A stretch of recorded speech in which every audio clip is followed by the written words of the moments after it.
ಮಲೆಮಹದೇಶ್ವರ ಬೆಟ್ಟಕ್ಕೆ ಪಾದಯಾತ್ರೆ ಮಾಡುತ್ತಿದ್ದ ಭಕ್ತರ ಮೇಲೆ ದಾಳಿ ಮಾಡಿದ ಚಿರತೆಯನ್ನ ಗುರುವಾರ ರಾತ್ರಿ ಅರಣ್ಯ ಅಧಿಕಾರಿಗಳು ಸೆರೆ ಹಿಡಿಯುವಲ್ಲಿ ಯಶಸ್ವಿಯಾಗಿದ್ದಾರೆ.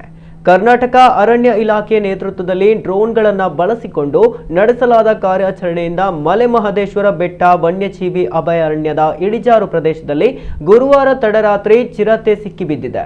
ಬುಧವಾರದಂದು 150ಕ್ಕೂ ಹೆಚ್ಚು ಜನ ಮಲೆಮಹದೇಶ್ವರ ಬೆಟ್ಟಕ್ಕೆ ಮಾದಪ್ಪನ ದರ್ಶನಕ್ಕಾಗಿ ಪಾದಯಾತ್ರೆಗೆ ತೆರಳಿದ್ದಾಗ ಪ್ರವೀಣ್ ಸೇರಿ 5 ಮಂದಿ ಬೇರೆ ಆ ವೇಳೆ ಏಕಾಏಕಿಯಾಗಿ ದಾಳಿ ಮಾಡಿದ ಚಿರತೆ ಪ್ರವೀಣ್ ಅವರ ಮೇಲೆ ಮುಗಿಬಿದ್ದು ಕತ್ತು ಸೀಳಿ ರಕ್ತ ಹೀರಿದ ಬಳಿಕ ಕಾಡಿನೊಳಗೆ ಇಳಿದಿತ್ತು.